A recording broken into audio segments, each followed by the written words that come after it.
everyone, I'm Donna Bush with your CIG television news brief on this Wednesday.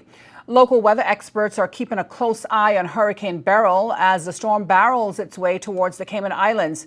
Chief Meteorologist Carrie Parry tells our television crew what we can expect to see as Beryl comes our way. The first impact that you most likely see is an increase in cloudiness and then the associated showers.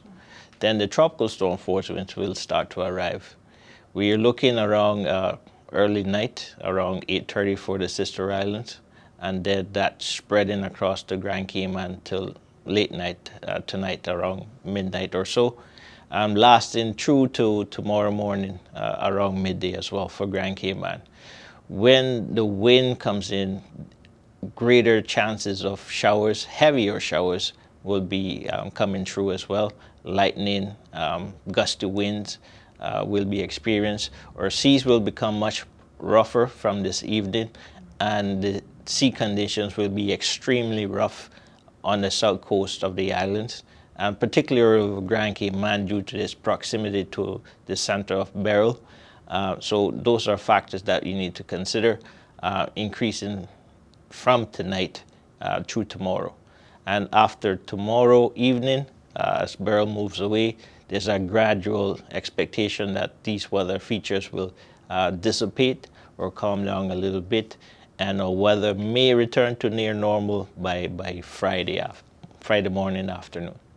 As we continue to monitor Hurricane Beryl, officials have opened all shelters for those who may need to leave their homes. Shelters on all 3 Cayman Islands were open throughout the day for families and individuals who may not feel safe where they are.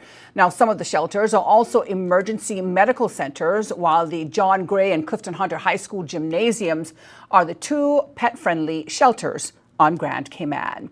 Now, for a list of the available shelters and resources and tips, go online to caymanprepared.ky.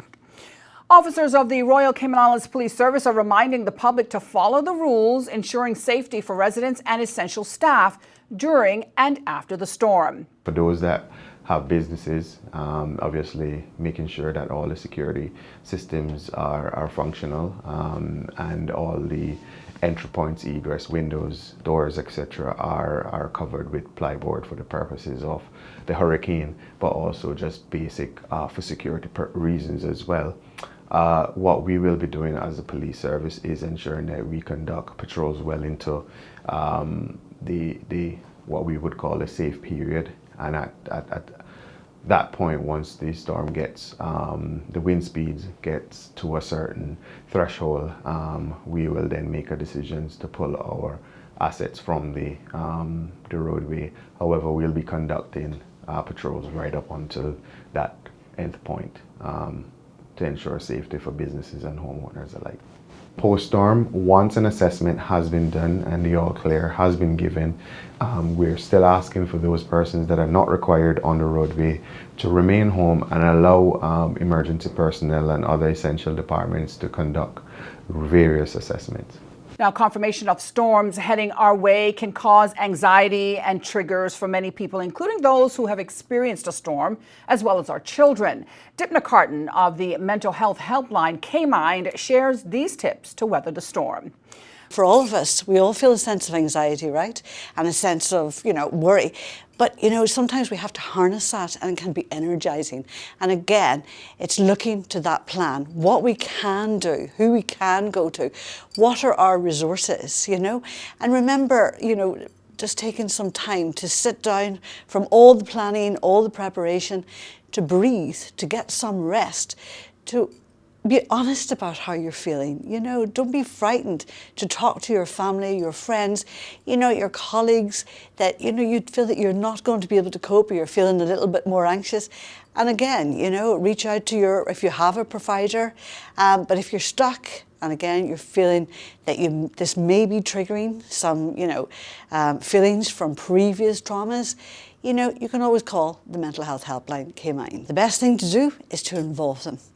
to keep them heavily involved in the process. And, you know, today, this evening, you know, when you're packing, when you're clearing up the house, when you're removing some debris, if you're going to go and stay somewhere, ensure that they have the opportunity to pack their bag so that they know that they have, you know, that they've got things in there that they can take responsibility for, that are going to bring them comfort. It's important to talk to them, to be real. Yes, there is a storm coming, but we're going to be okay because we're going to be doing these things and we're going to a safe place, and that we are well looked after in the Cayman Islands, right? The Cayman Islands take care of everyone, and we have a very strong national plan. I mean, the simple things, but, you know, again, to be mindful that electricity will go out, to do not depend on those, you know, on cell phones and devices, right? Remember the old-fashioned colouring books, you know, reading books, Lego, anything like that that they can transport with them, a comfy blanket, comfy clothes. But in terms of preparing them, you know, try and stick to your normal routine. So this evening, sit down, you know, as you are as a family, whatever that family is, and talk about the plans you've made. Talk about where you're going to go. I would also ask that, you know, for children that may be between parents, that they think about where is best placed for the children, and, you know, how can they perhaps come together to support the children. Finally, weather officials continue to encourage all residents in the 3 Cayman Islands to listen and to watch for accurate information as it relates to Hurricane Beryl and its effects on the Cayman Islands.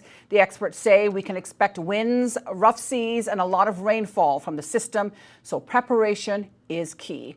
Of course, we encourage you to check out the Cayman Islands National Weather Service's website and Facebook page for a look at your local weather conditions.